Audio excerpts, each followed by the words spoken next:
So today we're going to be going over an 820-3437 that apparently was not water damage and has no backlight. Power's on just fine, and you're shining a light through the Apple logo on the screen and you could see something on the screen. So it's going to be a no backlight issue. Hard to say what it could be at this point. Could be a bad LED strip in the screen, it could be backlight driver, it could be a LVDS connector. We won't know until we get into it. So I'm going to go ahead and start in a minute. I'm just waiting for a few more people to come in. Hi, John.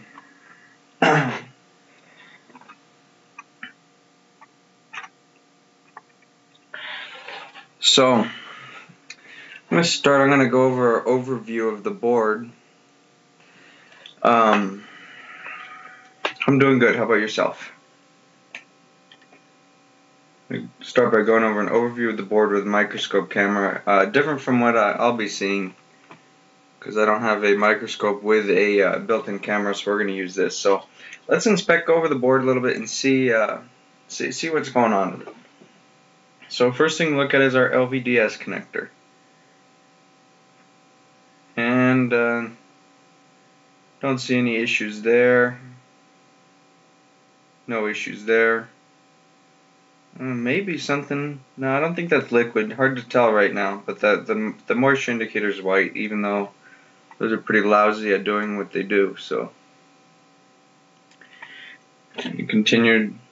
We're looking at the edges, seeing if we could see any obvious signs of damage, and everything looks good. That should not be there. We should probably take care of that right there. That should not be on this board. So let's flip it over. Continue looking for signs of liquid damage. So far, nothing. Nothing. Let's have a look at our backlight driver area, shall we? Wonder what that is right there. That looks like liquid to me. So that's probably what's causing our issue, is that little bit of corrosion. Now, here's something to take in consideration. This board came from Florida, where humidity is probably 70 to 80% all the time. This doesn't necessarily have to have signs of water damage on the board in order to have moisture damage. In this case, I believe this is moisture damage from just the humidity in the air. So that's going to be our issue right there. That's a LP8550 high efficiency LED driver. So we'll go ahead and rip that off the board. Make sure to take note of our orientation and put a new one on. Now, depending on, we have to take that chip off and see how it looks, but there actually may be, the feedback trace may actually be blown. So I'm going to get on my fume extractor, my hot air, my soldering iron, get everything warmed up, and go ahead and start.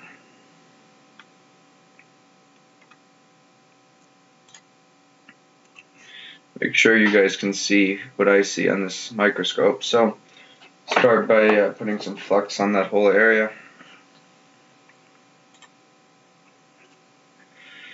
I'm going to adjust the board so I can see what you guys see in my microscope, which will be challenging.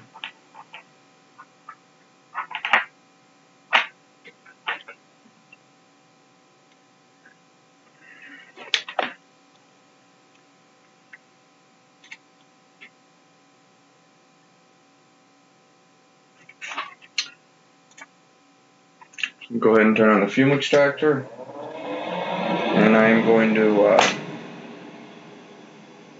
put a whole lot of flux in that area.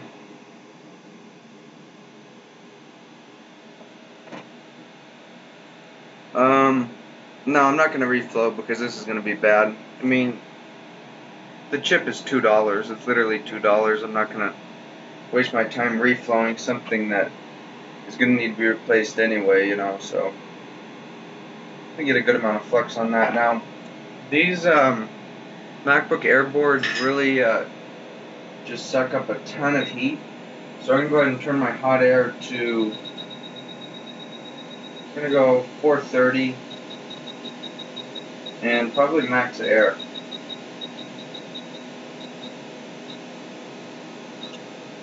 I'll use about start with 101 liters of air a minute and see how that does.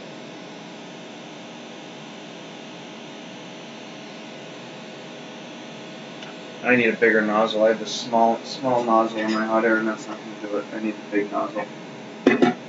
So just switch that, let it cool down for a second, and switch that nozzle. On these boards, if you use a small nozzle, you're not going to get anything off of it. These boards are, I think, 10 layers, and they heatsink fairly well. So I'm going to switch it to the 6mm. Hi, BB Henry. How you doing?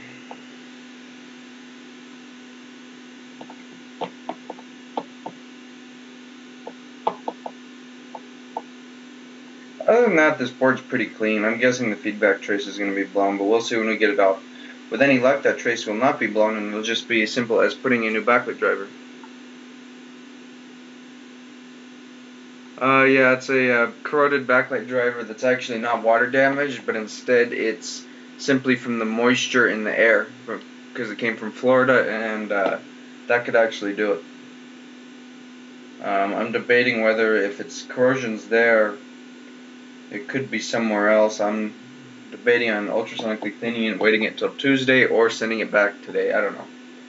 Just waiting for my hot air to cool down so I can switch the nozzle to the 6mm.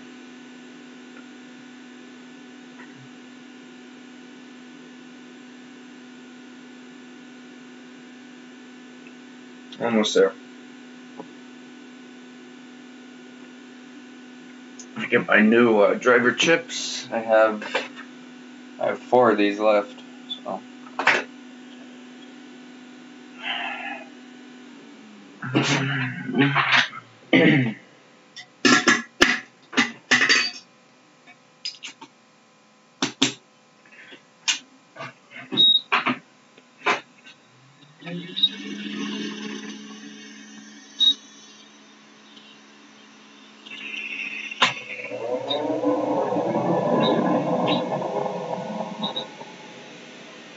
Okay, so we're going to go ahead and remove this chip.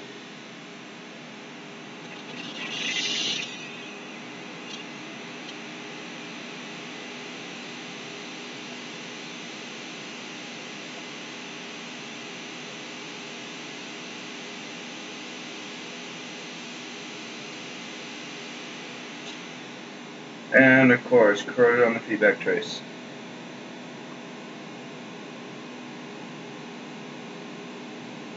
Look at this. Now that trace might actually be good. So,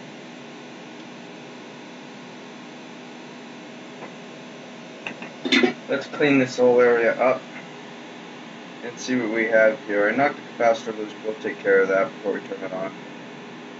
So, let's add some leaded solder in there and wick these pads, because this is a micro BGA chip, and we have to remember to always wick your pads on, especially on micro BGA chips.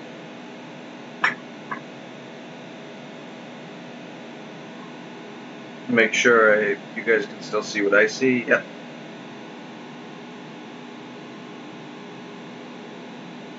So I'm just feeding a little leaded solder in here to take away the old solder and help with the wicking process here. That's good. Now here's the honest truth about wicking micro BGA. You know, don't press on the iron. You will rip the pads. Just use the weight of the iron and drag the wick and not the iron around. So if you push, you'll probably rip the pads. But I'm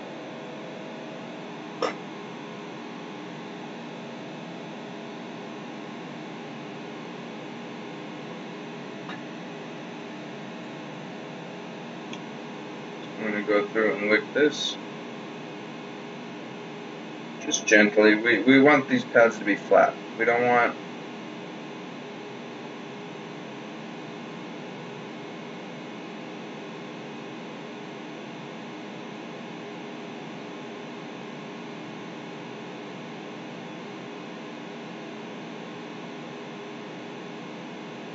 like this. So all of our pads are going to be nice and flat on the board.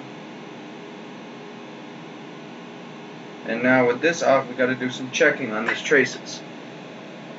So let's get our meter on diode mode and let's open the board view and let's make sure these traces are okay to put a new driver on without having to run any jumpers. And hopefully this will be fixed.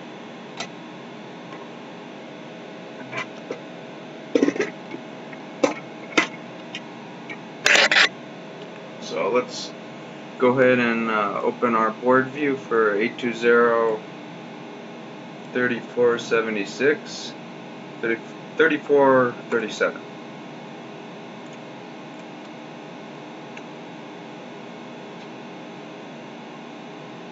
So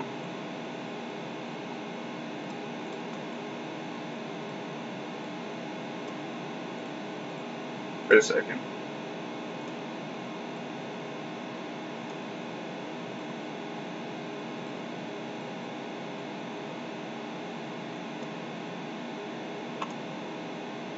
The first trace I want to check. I'm going to go on the other side of the board. I'm just going to look at it closely and see if that looked a little funny when we took that off.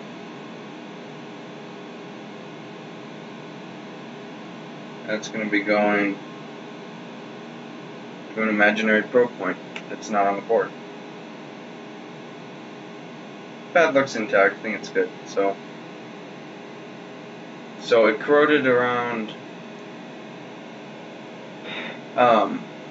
backlight output, so let's make sure to check our trace for backlight output. I believe that's going to be right here. I think.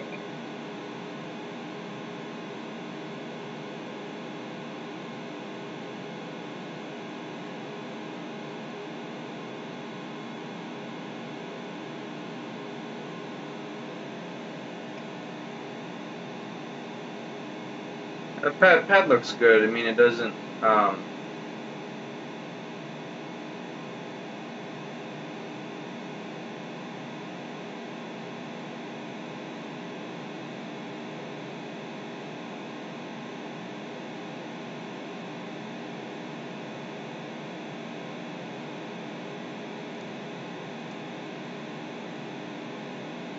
Check feedback. Hang on a second here.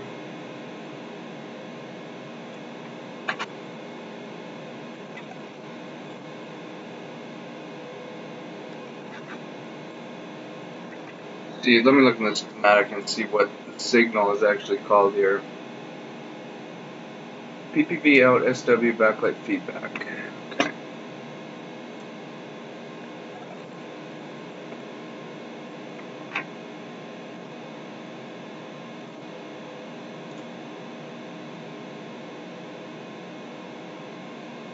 Yeah, that's probably going to be blown. Now the question is, oh, it goes right here, okay. This one, test point, which is, again, non-existent on the board, or on the board view. That's the thing about some of these board views are not accurate. It's like right here, it's showing a probe point where there's not a probe point. So the trace looks okay to me. We're just going to go ahead and chance it and put the driver on and see if we get backlight, which we should. If not, we could always go ahead and run a jumper. But I think, honestly, I think it will be okay at this time. But we'll see. You know, it wasn't like burned through the board like some of them are. But I think it's definitely enough to, that corrosion was enough. See, yeah, exactly. I had this Lenovo the other day that had no schematics, no board views, nothing.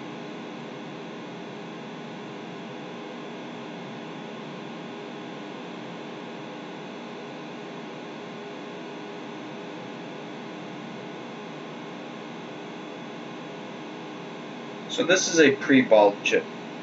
Please do not re-ball a backlight driver. The chip costs, the chip costs $2, if that. Please just buy a new chip. Do not re-ball this chip. It is useless to re-ball it. Buy a new chip. So here's how we're going to put this on. We're going to put a lot of flux, and we're going to try and line it up. Doesn't have to be perfect, but we want to line it up the best that we can.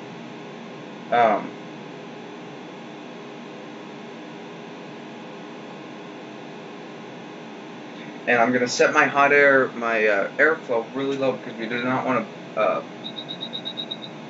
to blow the chip around. So I'm going to set it about 17 liters a minute, just to start heating it and just get the solder balls melted a little bit. Let's start heating this flux and preheating the area, because these boards preheat well, so we could line it up and see where.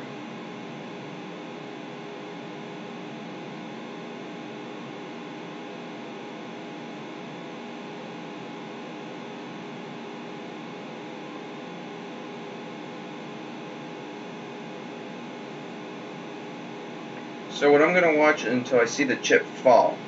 You're going to see the chip fall into place once the balls get liquefied underneath. It does this fairly soon.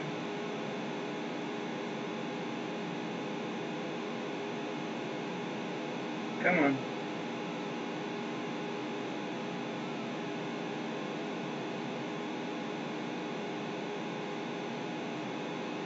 So now I think it's partially soldered, so what we're going to do is have a look at it, put more flux around it, and then go ahead and reflow it again so it falls fully into place. Let me find it. So it's lined up. It's partially soldered, so now all we have to do is get some flux. And we're going to crank our air this time just a little bit, and we're going to also fix this one cap.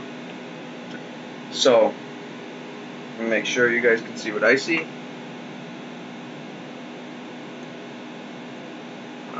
You should. So, I'm going to surround the area with flux again.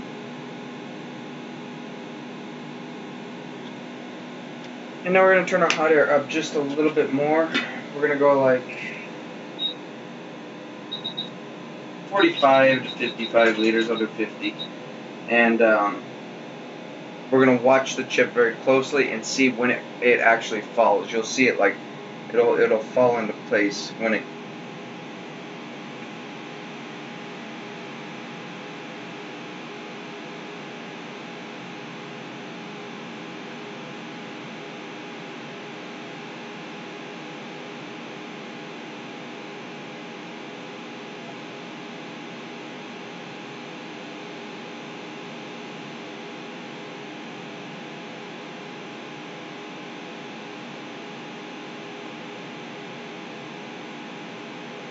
So what I'm doing now is poking it to see if it's actually soldered, and it is soldered.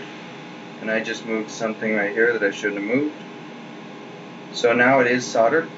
What I'm doing is poking it to see, yeah, hi Paul. Yeah, I streamed twice yesterday. So, and I'm going to look at it again to confirm that those balls are soldered onto the board, and they appear that way.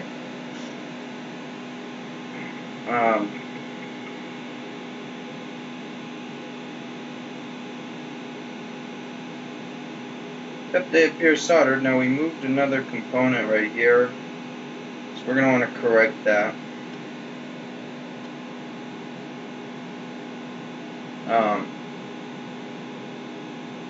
Let me see here.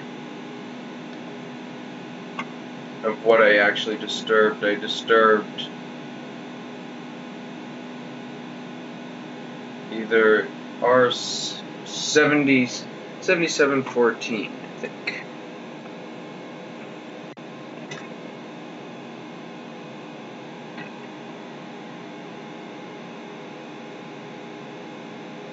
Or did I blow away 2 resistors? I think I actually blew away 2 resistors, which is going to be a problem.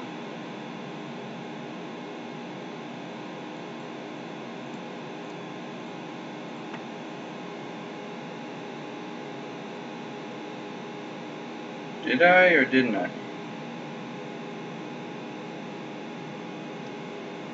That's one thing about the Quick that you got to be careful with is the airflow. It's just there's two resistors right there that are stuck together, so we're going to want to be very careful when we crack this. So, where is it? Let's make sure I have the same, they're the same spec. So, R7715 and R7731.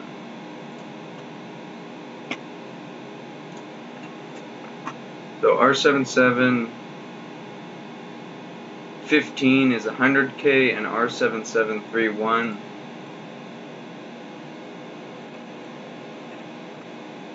is 200K. So we're going to have to check that, obviously. So I'm going to get my hot air and correct what I messed up here very carefully, and we may have to switch them around if I did. I'm guessing though one is still connected to the pads, the other one's not.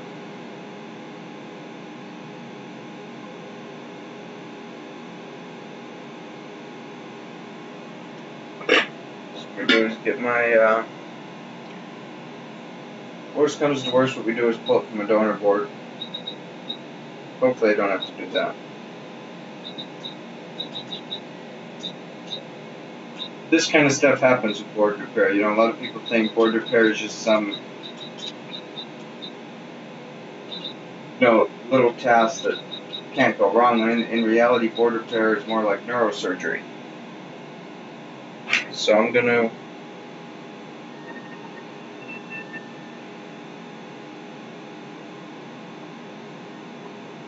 awesome right here. One resistor was still connected to the pads, which is good, but I want to turn my air down and get a little more flux in there. Yeah, it's not the easiest task in the world, especially when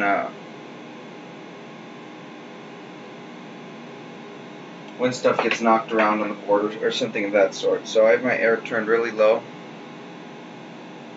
Exactly, very rarely. Like yesterday, that was a smooth repair, but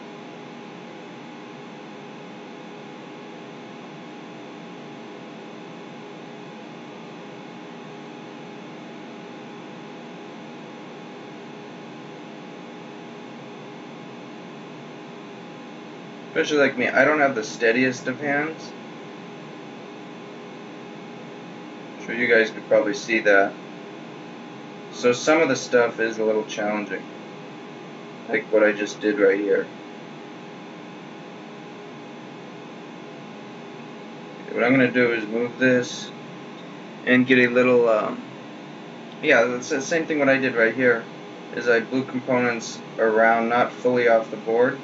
So I'm going to get a little leaded solder on these pads here. Let me get my other tweezers, which are somewhere here. Use my finger to put it on the board. Okay, so it's right there.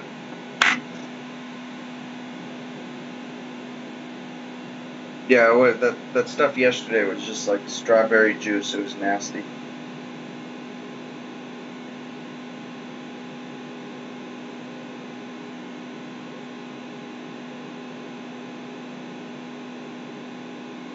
You get a whole lot of flux over here.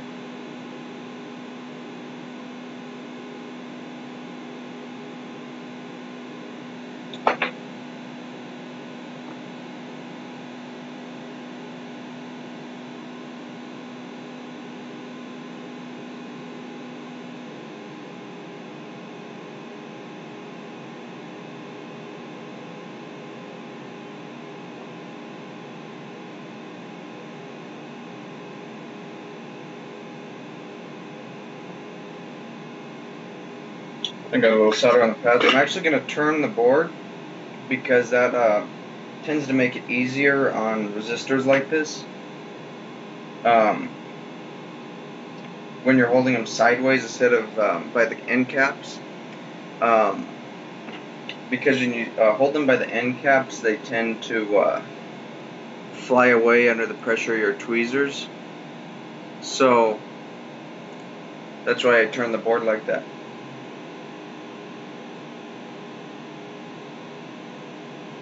Now we're just going to get this resistor.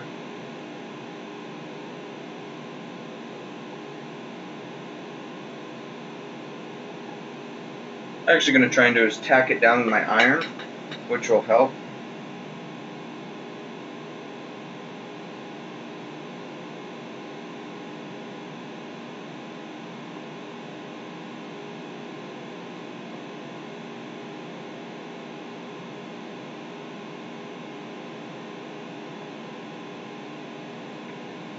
So now it's tacked down to the iron. I'm going to go in with hot air. Put more flux right here. And it just got absorbed into the flux. So where did it go? So it was not soldered down that first time that I thought it was. Of course, I took an easy repair and I complicated it.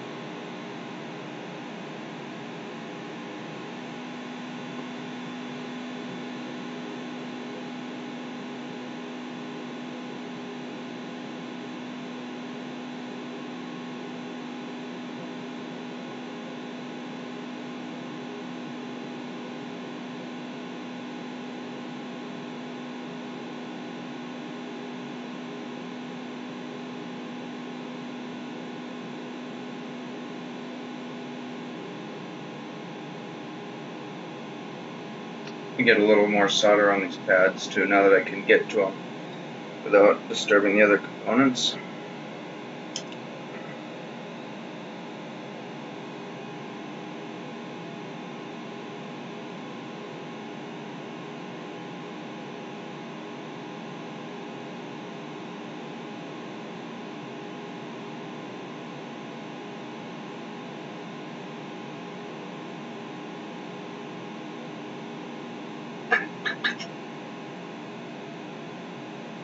Yeah, patience is needed like this.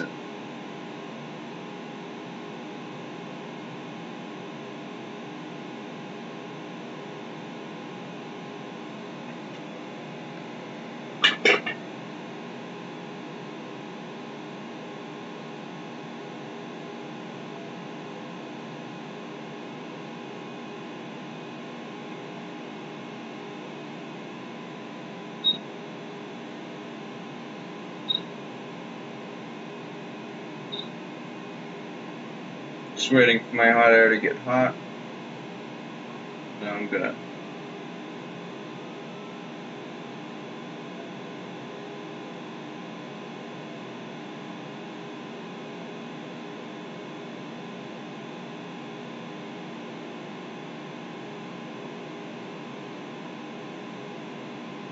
and now that it's soldered. So I'm gonna go. I always like to on stuff like this where I don't have a. Yeah, exactly. That's the thing. On stream, I'll be honest. It's not. It's different on stream. It's more difficult, and you tend to get more nervous, especially when stuff goes wrong. So I'm gonna go ahead and touch up these pins on this resistor with. First, I want to clean my flux. Actually, no, because then I'll probably knock the resistor out. So I'm gonna just get a little more solder on the pins of this.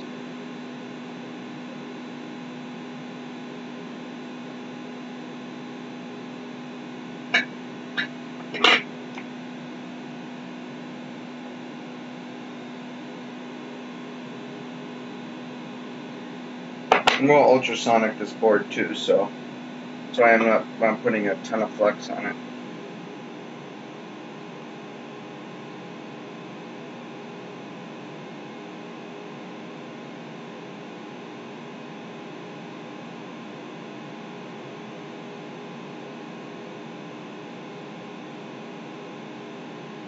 So this looks soldered.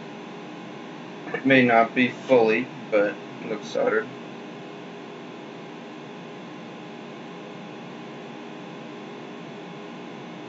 Okay, so I think we're ready to test here. Everything looks good. Yeah, exactly. Like some stuff where there's one other thing that I needed to fix. That was a capacitor, which was right here. No, that's good enough. I'm going to leave that alone. There's sometimes where I will not. What did you buy coming in Tuesday? Ultrasonic cleaner. So I'm going to go ahead and reassemble this, put this board back in the case. Not going to use much. No, I'm not done. I'm just going to put it loosely back in the case to test. These MacBook Air boards are the worst to put in there. They're not fun.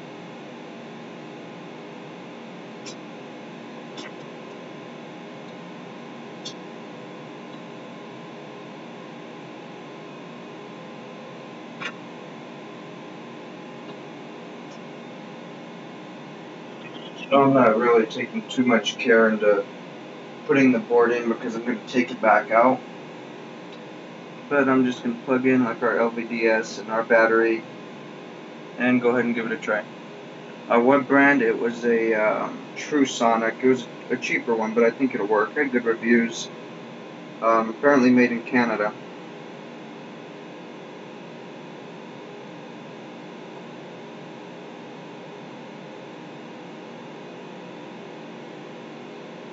So now we're going to plug in our battery.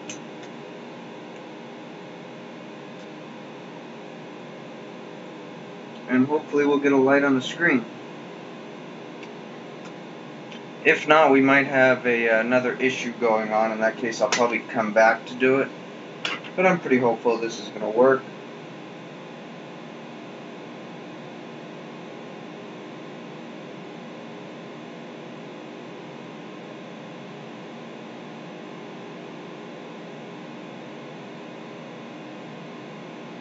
Come on, fan.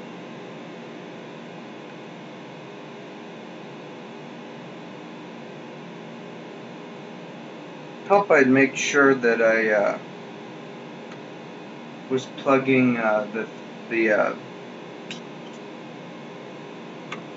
would help that I make sure I put my tweezers in the right place. So let me go up here.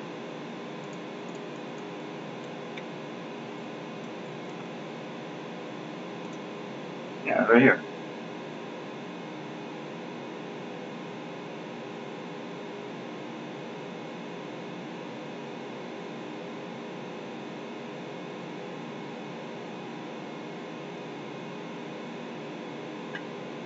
Okay, what am I missing?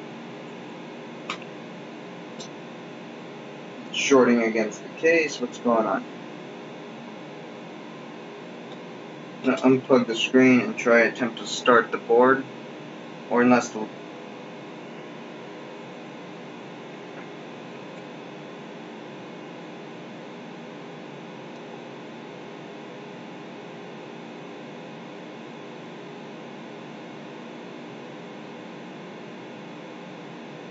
wonder if it's being weird that I don't have stuff plugged in. Let me see something. Because I don't have the DC board plugged in or half the other stuff, so maybe for some reason it does not want to start because of those things being unplugged, which that shouldn't be the case. Or there's more issues on the board that I didn't catch.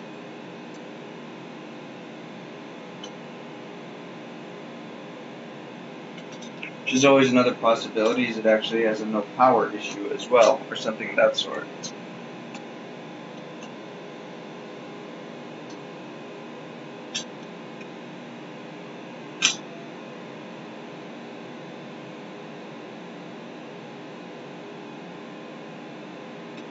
Yeah, I'm going to plug in a couple of things.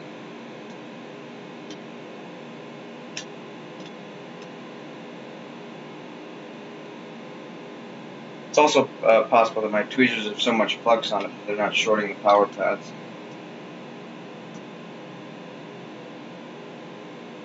You know what, let me try it again. Let me clean my tweezers off. Sometimes when I'll use a different pair of tweezers. Sometimes when you're trying to turn it on from the power pads, if your tweezers have stuff on them, won't like to do it.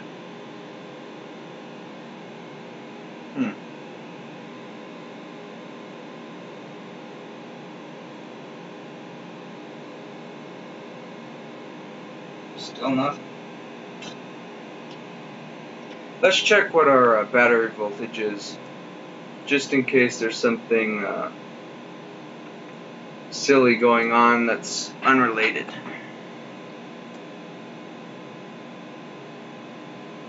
So let's see what PP-Bus G3 hot is. It's going to show up on the backlight fuse.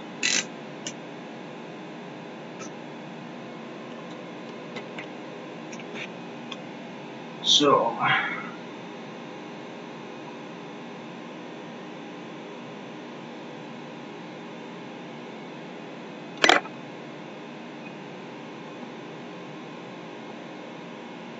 PP-Bus G3 hot is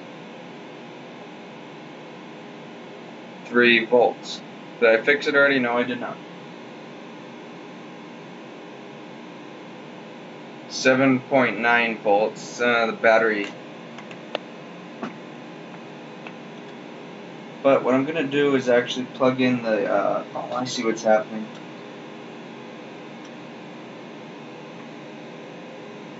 Probably shorting against the keyboard connector down here.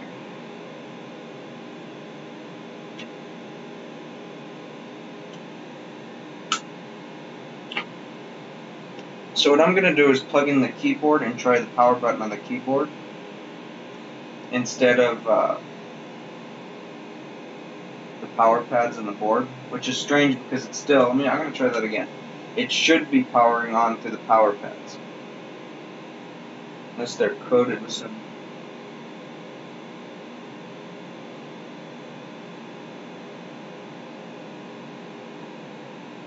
Oh. My fan was unplugged. That's why. Because the CPU is hot.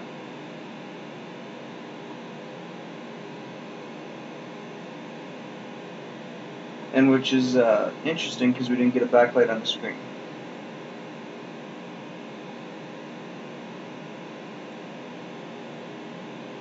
Let me plug my fan back in.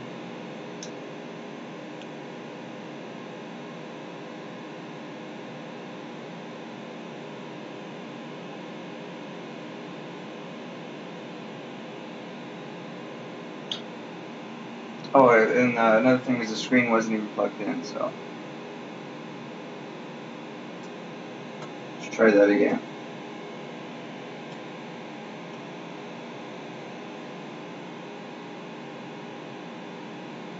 And we have a fan spin and still no backlight in the screen. They give it a minute and the fan stops spinning. Oh no, it's doing a SMC reset. That's normal. It'll spin off, on, off, on, off, on, and then we'll see. And we still get no backlight in the screen. Let's see if we have an image. A question mark, hopefully.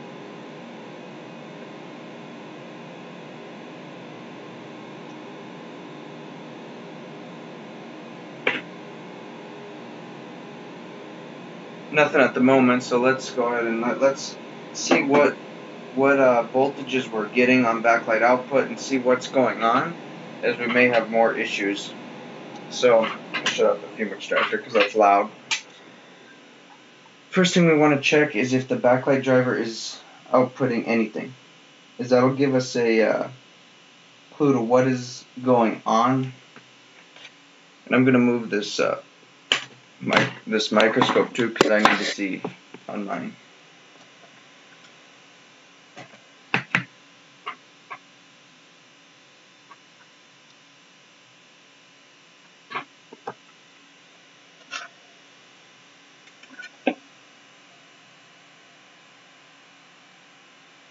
And of course I'm not going to be able to see very well, so I should be able to close this with the I/O board being unplugged and still be able to measure. So let's measure what backlight output is on the LVDS connector. It's going to be one of these right here. So PPHV backlight out is going to be the third pin. I want to go DC 200 because this is going to be probably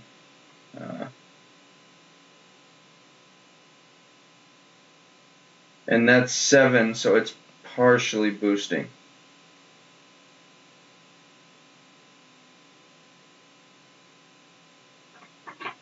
So that's 0.7.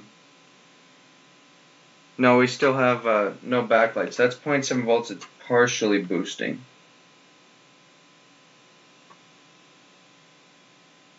And now nothing. So 7.6 volts. That means it's. Let me check a couple of things. Alright, so what's likely, yeah, that's something thinking I might have a bad chip, or the feedback pin, and I was kind of avoiding running a jumper to feedback because that means running a wire on the other side of the board. So let's go ahead and look into running, changing the chip again, and let's see, and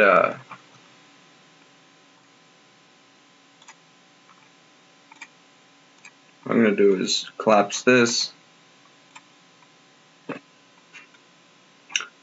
you can see my screen a little bit, and I'm going to look into running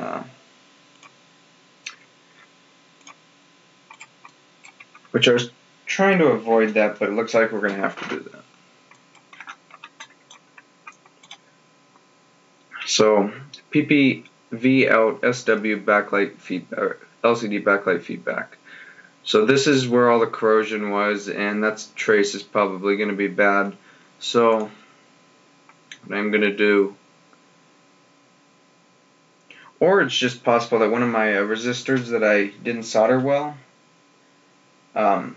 isn't soldered very well. So that's, that's the first thing I'm going to do is touch up those resistors with my soldering iron again and see if that changes anything, as that could very well be one of our issues. But 7.6 volts is not boosting. So I'm just going to go ahead and recheck and clean the area and see maybe I put the resistors in the wrong spot, who knows. So there's a ton of flux right here, so what I want to do is just put some alcohol on the board and get my hot air and neutralize that flux.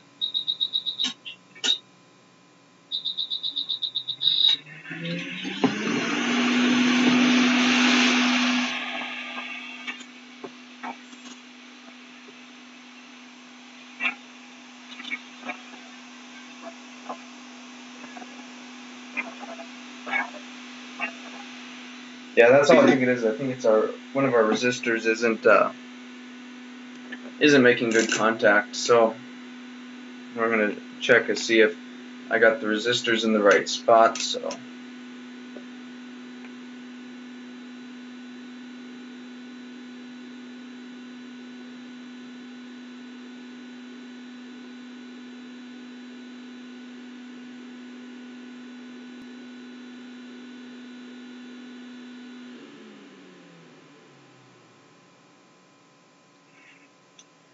let's see.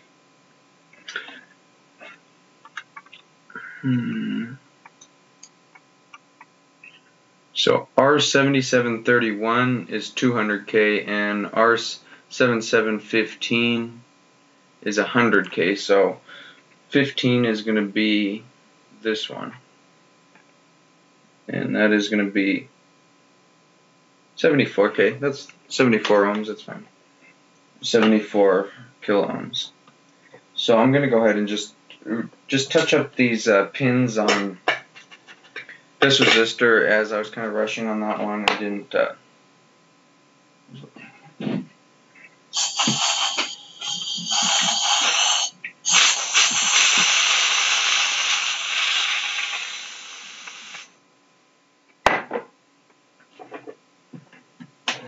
and if it still has no backlight after that, it's probably an issue on our feedback trace, which we will correct that.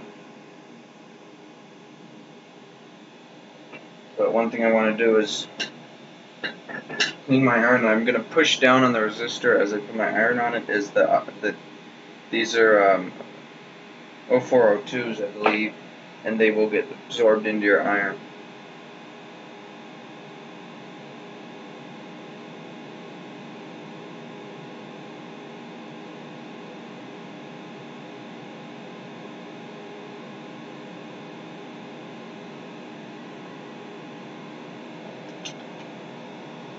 But it's also possible that we got a dud chip. You never know. It happens.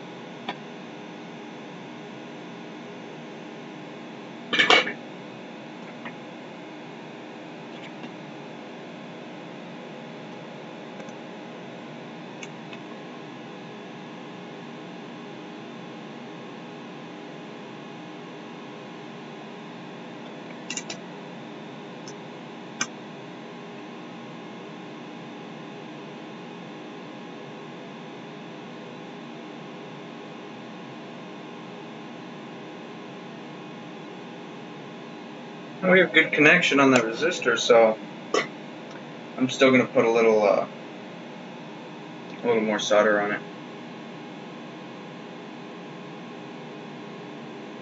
And I moved it again, that figures. It wasn't soldered right here. I see where it wasn't soldered.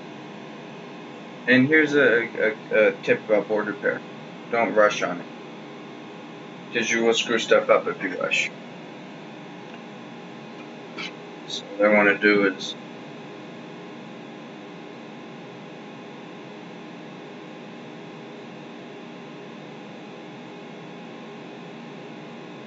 solder on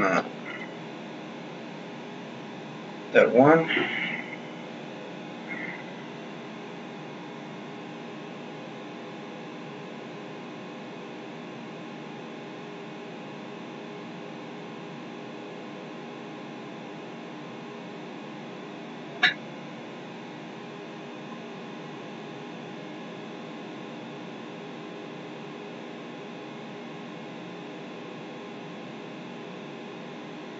In this case, I want my small nozzle on the hot air. Not the smallest one, but the second smallest. It's easier to solder the little resistors and stuff like that. Hopefully we don't need to run a wire to backlight feedback, but we may have to. So what I'm just trying to do right now is correct that one resistor.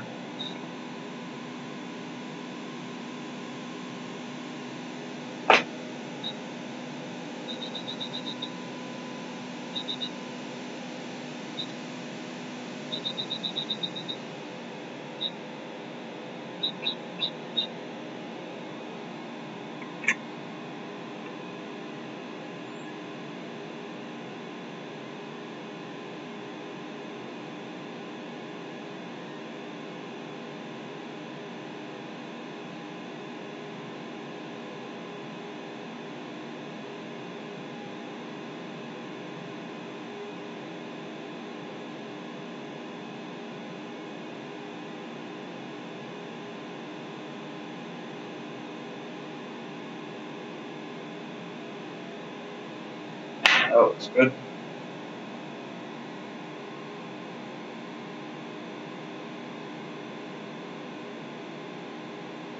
So this is probably what caused the whole why it wasn't working to begin when we tested it.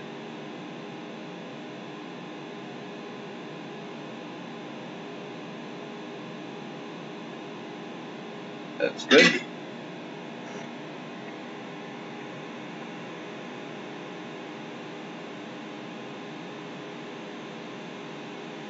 But I think our backlight driver chip is sport has alcohol all over it, so I'm going to take my hot air and just dry it.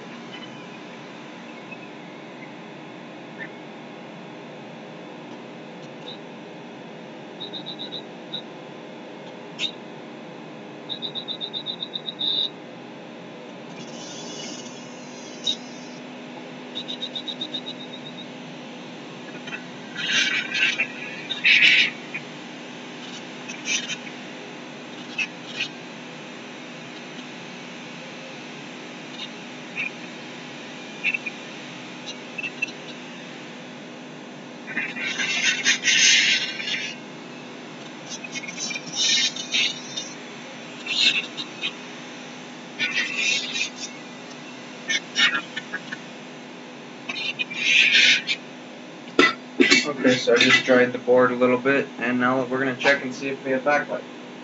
Hopefully we do, if not, we don't.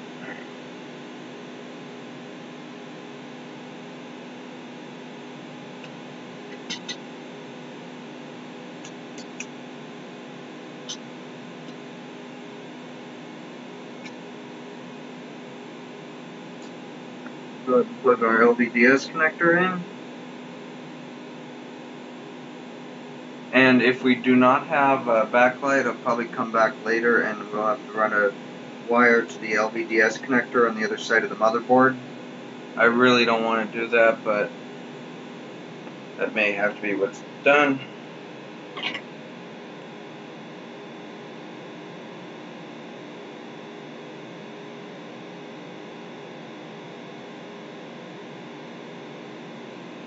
Okay. Go through an SMC reset. Panel spin. Stop, spin, stop, spin, stop.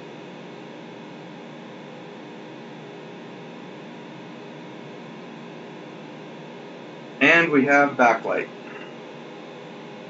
That is, as you see that is a illuminated Apple logo, and this is fixed. So in this case, it was just my soldering on that one of those resistors was bad. But yeah, you wait for the question mark. And that is a backlit screen. It's kind of hard to see, but hang on just a second.